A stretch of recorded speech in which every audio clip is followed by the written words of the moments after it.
ईद साडे किस कम दी ओ मैया मेरे नवड़िया आस रखियां उसियां पाइयां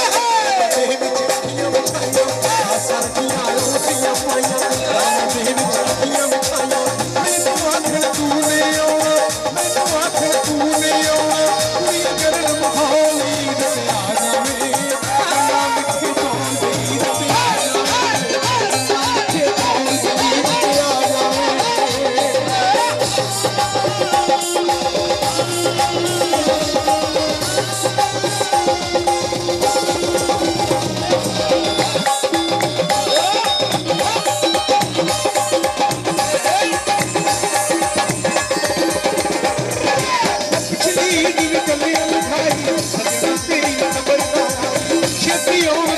छेती आऊं जावां करके दिखाई मैनू